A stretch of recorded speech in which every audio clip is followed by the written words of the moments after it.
Marbot Story, menegakkan akidah, menjaga kemurnian sunnah.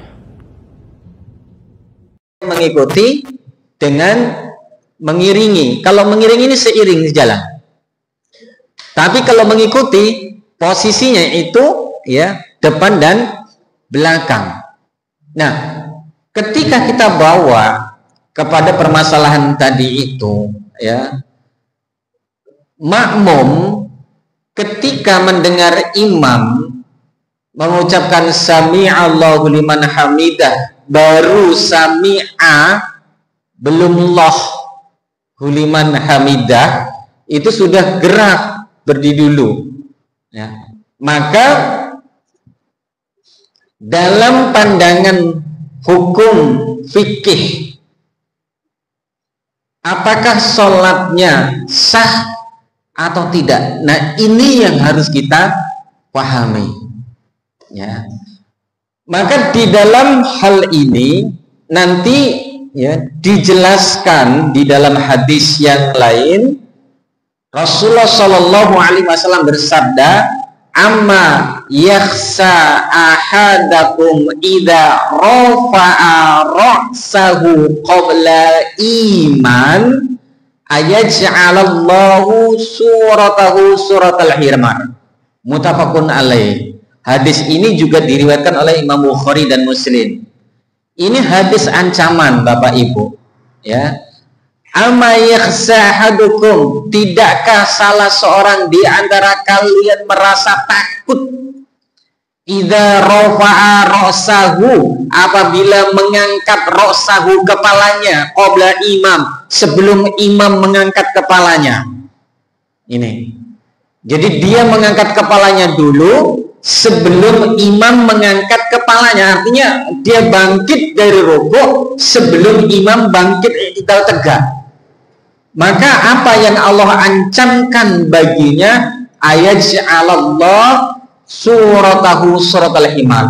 Allah nanti akan menjadikan rupanya, ya, dirubah bentuknya menjadi seekor himar. Ya. Himar itu binatang ternak, ya. Ini ancaman dari Allah. Nah, di dalam hal ini Ibnu Hajar Asqalani, dia ada seorang ulama hadis, ya. Beliau mengatakan bahwasanya zahir daripada hadis ini adalah merupakan ancaman yang sangat keras, yang sangat tegas, yang Allah berikan kepada orang-orang yang sholat kemudian dia mendahului gerakan imam. Diancam dengan ancaman yang sangat keras dan tegas.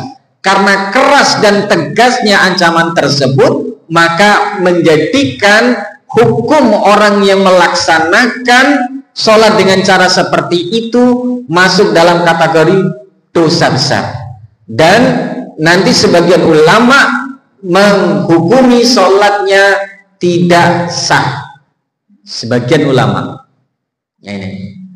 Dan yang menjadi ittifaq, kesepakatan antara ulama, itu adalah perbuatan dosa.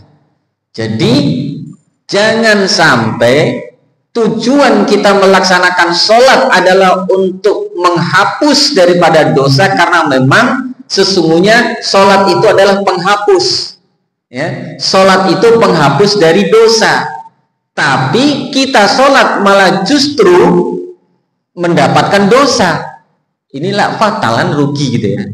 Sholat kita yang harusnya menghapus dosa, malah dengan cara seperti itu kita mendapatkan dosa. Bahkan sebagian besar ulama mengatakan bahwasanya itu batal sholatnya.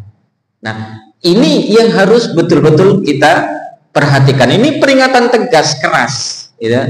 Sebagaimana ya nanti banyak hadis yang sifatnya itu menunjukkan peringatan keras, sebagaimana orang yang duduk, ya, ketika ziarah kubur atau mengantarkan jenazah ke kuburan, kemudian kita dilarang untuk duduk di atas nisan, di atas kuburan saudara kita, di atas nisannya.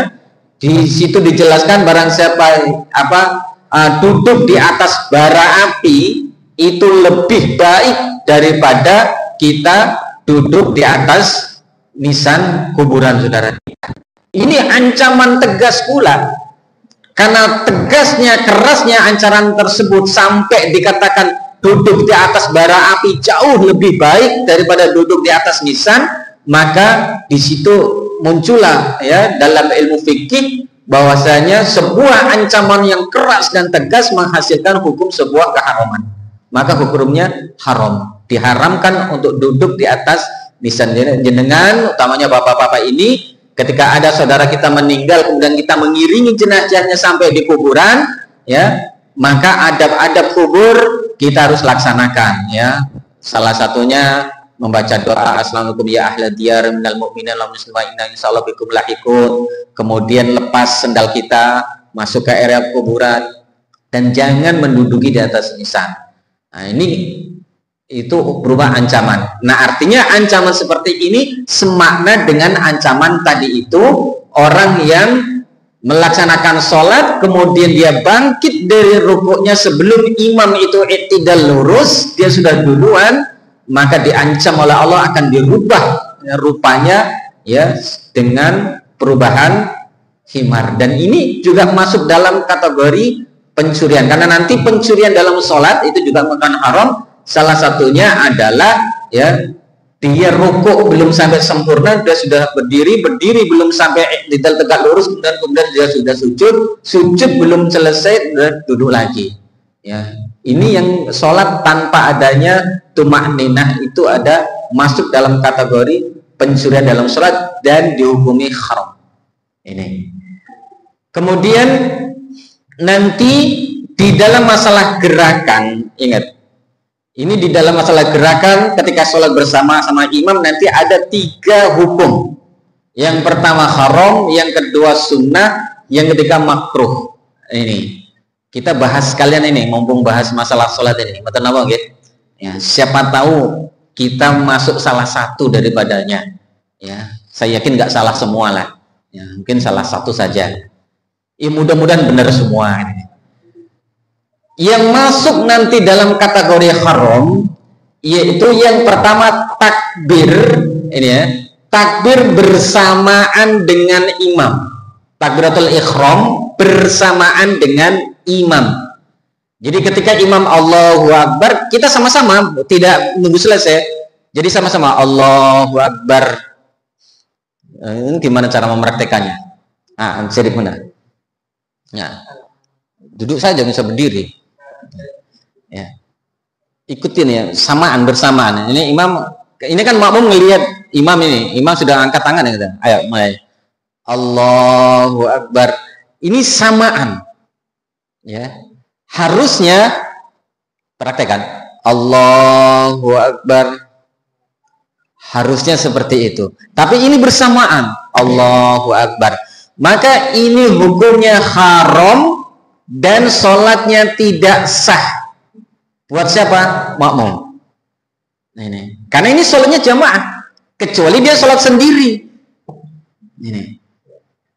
Ini sholatnya nggak sah karena bersamaan. Ini yang haram ketika melakukan gerakan bersamaan dalam sholat ketika takbiratul ihram. Tidak semua gerakan lah ya. Khusus untuk takbiratul ihram itu kita tidak boleh ya mendahulunya, ya. Atau menyamai, ini sama nggak boleh. Ya. Kalau mendahului apalagi, sama saja nggak boleh, apalagi mendahului.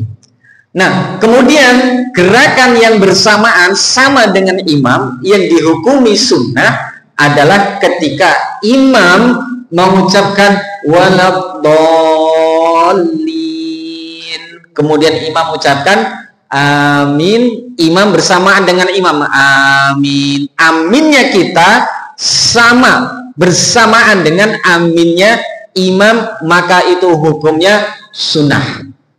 Nah, ini.